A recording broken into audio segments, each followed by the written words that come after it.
I do remember sitting in the back seat, feeling like the car was so big and so strong, and having my dad and mom in the front.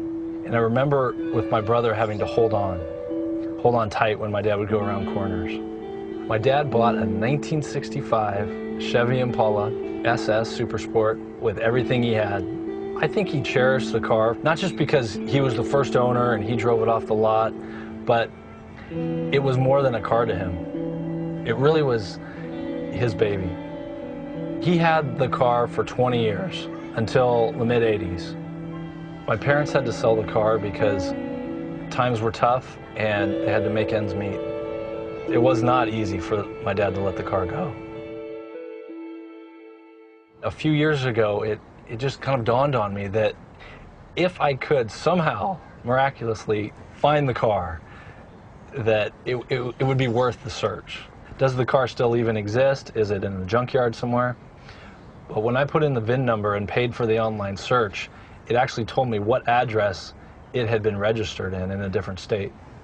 We heard nothing back from the owner. No response. We sent 2 letters with no response. After Arizona, it went to Pennsylvania. It was in New York. I was 2 steps behind the car on each of my searches.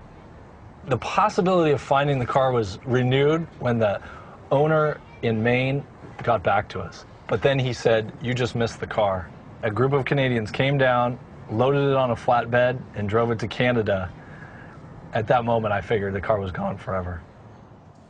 1965 Chevy Impala. I told my wife, my brother and I decided that we're going to pay the private investigator. She gave me a look, basically, "You guys are crazy." And she said, "Why don't you just do one more of your general online searches?" And it was about 11 o'clock at night, and I sat down and I typed in the words, and the first hit said 1965 Chevy Impala SS 396 for sale, Montreal, Quebec. My heart dropped. I called the dealer, confirmed the VIN number that it was the actual car, and bought it over the phone. Gotta give her gas. Okay, that sounds so good. I actually may be keeping this for myself. It's just amazing that it's almost 30 years that I used to sit back here. It's incredible. It's like a time machine. So now that we have the car, we've been planning to give it to my dad as a surprise. He has no idea that we've searched for it, and it's going to be the surprise of his life, I think. He will see the car, and he will just say, "That's my Chevy." I know he will.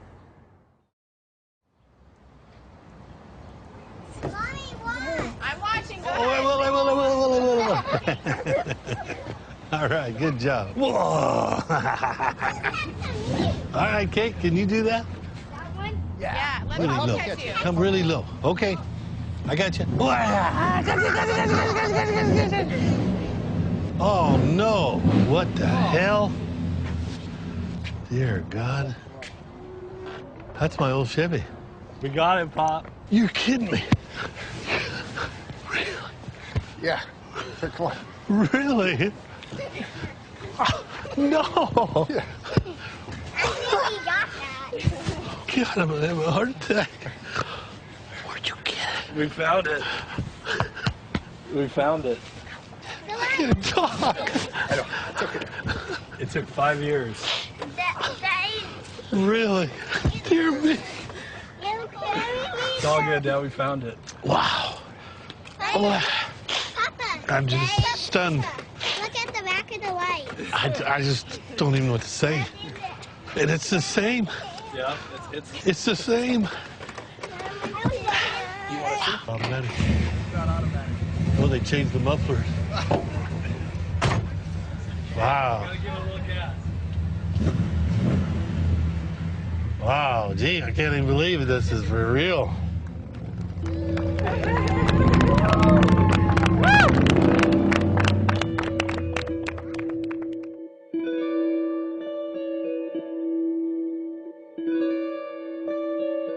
It's not just a car. It's all the memories and the feelings. It brings all that back.